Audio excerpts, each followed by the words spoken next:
TP. Chandrasekharan കേസുമായി ബന്ധപ്പെട്ട ഇനിയും പുറത്തു വരാത്ത ഗൂഢാലോചനകൾ ഉണ്ട് എന്ന് തന്നെയാണ് ഞങ്ങളുടെ വിശ്വാസം. അതിനുവേണ്ടി ചന്ദ്രശേഖരൻ്റെ വിധവ കൂടിയായ വടകര എം.എൽ.എ ശ്രീമതി കെ രമ ഏത് നിയമ നടപടികൾക്ക് പോയാലും കോൺഗ്രസിൻ്റെയും UDF-ൻ്റെയും പൂർണ്ണമായ പിന്തുണ അവർക്കുണ്ടാവും, തീർച്ചയായിട്ടും ഉണ്ടാവും.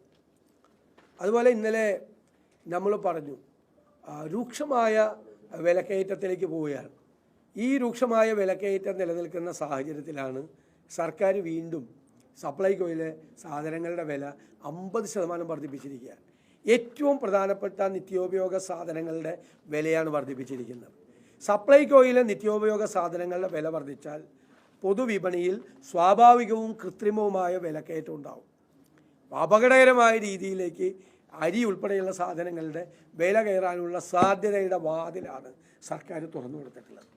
ജനങ്ങളെ പീഡിപ്പിക്കുകയാണ്. കഴിഞ്ഞ വർഷത്തെ ബജറ്റിനും ഈ വർഷത്തെ ബജറ്റിനും ഇടയിൽ 2 പ്രാവശ്യം വൈദ്യുതി ചാർജ് കൂട്ടി, വെള്ളക്കരം കൂട്ടി, കെട്ടിട നികുതി കൂട്ടി, ഇന്ധന നികുതി കൂട്ടി, എല്ലാ സർവീസുകളുടെയും ചാർജ് വർദ്ധിപ്പിച്ചു.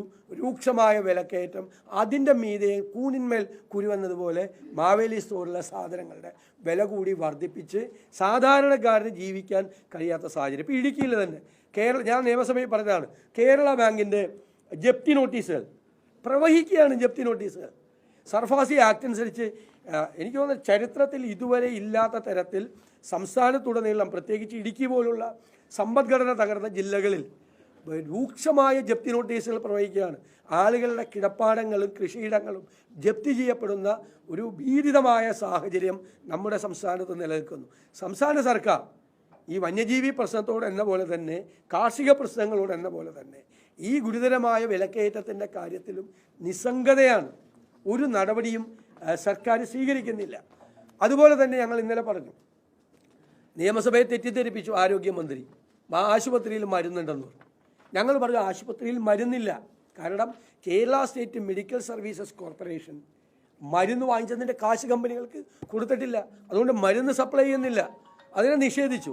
ഇന്നലെ Kerala government medical officers association KGMO ആരോഗ്യമന്ത്രിക്ക് കത്ത് കൊടുത്തു, മരുന്നില്ല. അപ്പോൾ അതിനെക്കുറിച്ച് മന്ത്രിക്ക് എന്താണ് പറയാനുള്ളത് എന്ന് ഞങ്ങൾക്ക് അറിയാൻ ആഗ്രഹമുണ്ട്. ഞങ്ങൾ ചോദിച്ചാൽ പറയണ്ട. സ്വന്തം വകുപ്പിലെ ഗവൺമെൻറ് മെഡിക്കൽ ഓഫീസേഴ്സ് ഡോക്ടർമാർ മരുന്നില്ല എന്നുള്ള പരാതി കത്ത് ആരോഗ്യമന്ത്രി കൊടുത്തിട്ട് അതിന് മറുപടി കൊടുക്കണ്ടേ? അതിന് മറുപടി പ്രതിപക്ഷത്തിന് മറുപടി പറയില്ല. മരുന്നില്ല എന്നുള്ള മരുന്ന് മുഴുവൻ പുറത്തേക്ക് എഴുതി കൊടുക്കുകയാണ്. വില കൂടിയ മരുന്ന് മുഴുവൻ. ആശുപത്രിയിൽ മരുന്നില്ല. കാരുണ്യയുടെ കാർഡ് സ്വീകരിക്കുന്നില്ല. സ്വകാര്യ ആശുപത്രികൾ മുഴുവൻ തീരുമാനമെടുത്തു. കാസ്പ് കാർഡ് തീരുമാനിക്കേണ്ടതാണ്.